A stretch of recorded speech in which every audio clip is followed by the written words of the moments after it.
SC. Verma electric field and potential का numerical 9. Estimate the number of electrons in 100 gram of water. How much is the total negative charge on these electrons?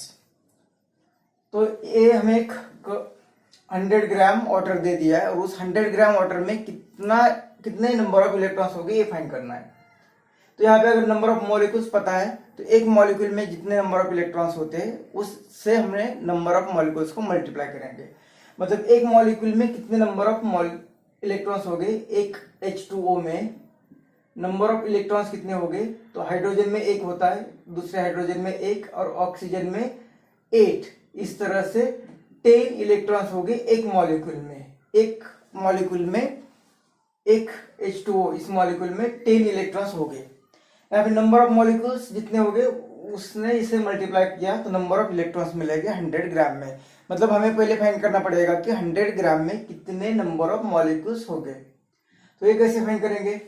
तो hydrogen का molecular weight of H2O ये होता है 18, क्योंकि hydrogen का यहाँ पे 1, दूसरे हाइड्रोजन का 1 और ऑक्सीजन का 16. तो ये आएगा 18, मॉलिक्यूलर वेट आएगा 18. अब 18 ग्राम मतलब 18 ग्राम में नंबर ऑफ मॉलिक्यूल्स कितने होते हैं, जो कि एवोगाड्रोस नंबर होता है. मतलब 18 ग्राम में 6.02 इंटू 10⁻23 इतने मॉलिक्यूल्स होते हैं. तो हमें यहाँ से 1 ग्राम के लिए कितने मॉलिक्यूल्स हो गए. इसे लेफ्ट साइड को 18 से डिवाइड किया तो यहाँ पे भी 18 से डिवाइड करेंगे तो 0.62 इंटू 10⁻23 डिवाइड बाई 18 इतने मॉलिक्यूल्स हो गए 1 ग्राम में. हमें फाइंड करना है 100 ग्राम में कितने मॉलिक्यूल्स हो गए. तो 100 ग्राम में कितने मॉलिक्यूल्स हो गए. तो 1 ग्राम में इतने, तो 100 ग्राम में कितने, तो 6.02 इंटू 10⁻23 डिवाइड बाई 18 इतने 1 ग्राम में. ऐसे 100 ग्राम में फाइंड करना है तो 100 से मल्टीप्लाई करेंगे तो इस तरह से इतने नंबर ऑफ मॉलिक्यूल्स आएंगे. और इंटू नंबर ऑफ इलेक्ट्रॉन्स मतलब 10 से मल्टीप्लाई करेंगे तो इतने नंबर ऑफ इलेक्ट्रॉन्स आएंगे.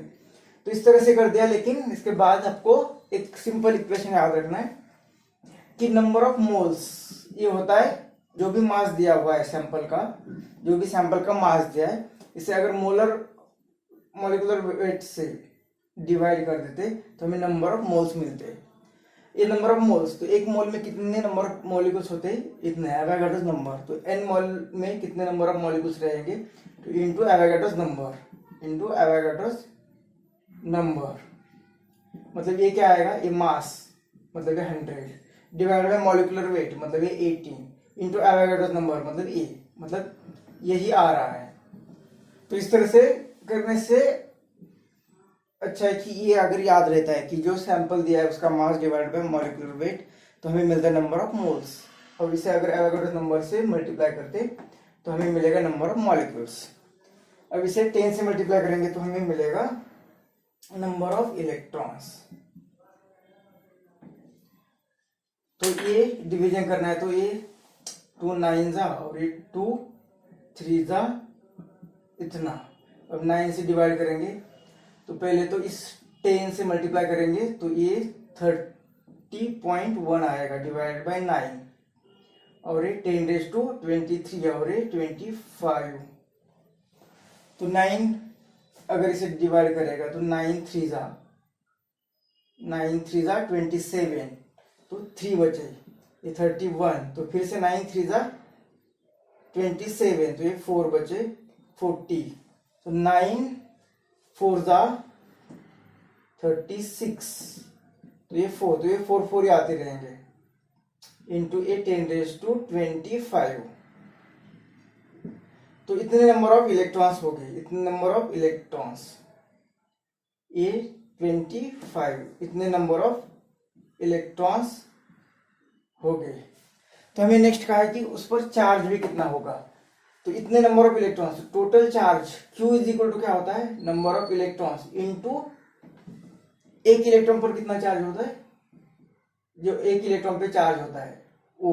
मतलब ये Q इज इक्वल टू क्या आएगा, N मतलब E 3.34 इंटू 10⁻25 और ये चार्ज कितना था 1.6 इंटू 10⁻19.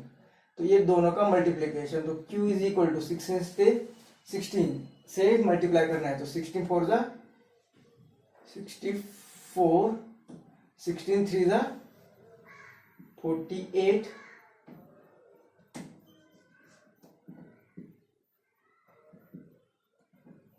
और 16 3 जा 48, ये 53 डेसिमल 3 के बाद, और ये इंटू 10⁻25 माइनस 29, ये आएगा 6 कूलम, इतना चार्ज आएगा